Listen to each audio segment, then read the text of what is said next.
Here's a simple full body at-home workout that you can do with minimal equipment. We're going to start off with the heels elevated squat. Elevating the heels allows us to get more easily into full knee flexion, where it'll train the quadriceps best, the muscle in the front of the thigh. I'm going to use these dumbbells here to elevate my heels, but you can also use books or whatever you have available to get that heel up an inch or two off the ground. I'm going to have my hips open and my arms straight out in front, and I'm going to try to stay as upright as possible and come into as deep a squat as I can, controlling the motion on the way down. Drive up and control on the way down. Now, if this is not challenging, we can add additional weight with the dumbbell, right? So we can hold this in the goblet position, which is this right here, holding it in the heel of your hand with your fingertips pointing straight up, right here underneath your chin. Control, same movement, deep squat, pause at the bottom, and then drive up. Moving on to the upper body now, we're going to target the rear of the shoulder and the upper back muscles with a rear delt fly.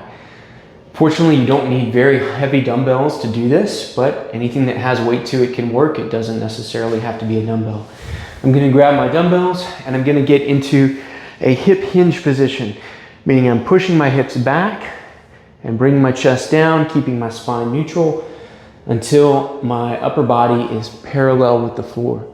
From there, I'm simply going to keep my arms straight and drive them out to the side until I feel tension along that rear of the shoulder and the upper back, controlling on the way down. For another upper body exercise, we're going to do a hands elevated push-up. Now, we can make push-ups harder or easier by placing our hands on an elevated surface. The higher it is, the easier the push-up is going to be. We can even do push-ups on a wall and make them really easy that way. But the lower your surface is, the harder it's going to be. So I'm using this chair here. Something higher or lower might be appropriate for you.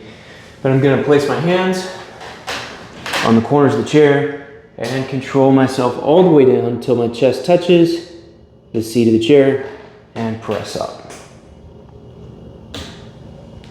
Coming back to the lower body now, we're going to do a B stance deadlift. So this is an exercise that allows us to work the hamstrings and the glutes and work one leg at a time so that we can get more mileage out of whatever weights we have available. So if I only have 5-pound dumbbells, I can make my exercises more challenging by training just one leg at a time versus training both legs at the same time. So for the B stance deadlift, I'm going to place my working leg, the one that's I'm training, forward and come up on the toes of the non-working leg, in this case my left. I'm going to hold my shoulders back and then push my hips back, keeping that knee just slightly bent and hinging at the hips. I should feel a really good stretch in my hamstring and somewhat in my glutes as I come down and then drive the hip forward.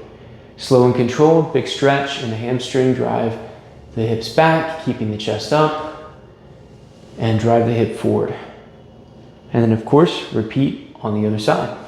Next, we're going to train the shoulders with a dumbbell lateral raise. Pretty straightforward here, but also an easy exercise to cheat on, so be mindful of your technique. With this, I'm going to be raising my arms out to the side, slightly in front of my body, and controlling the weight on the way down. What we don't want to do is bend the elbows excessively or allow the hands to rise above the elbows like this. We want to keep the arms straight and the palms facing down at the floor. And lastly, we can superset these two exercises for biceps and triceps. So first off, we'll have a dumbbell bicep curl. I'm going to place my elbows out in front of me, kind of resting them on my rib cage.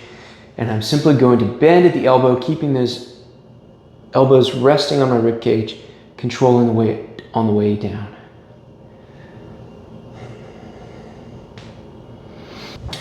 And finally, for the back of the arm, the tricep, we have an overhead tricep extension.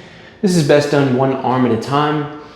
You're simply going to raise that arm straight overhead Bring it down just to the base of your neck, feeling a good stretch here on the back of the arm, and then extend to just short of lockout, and then come back down.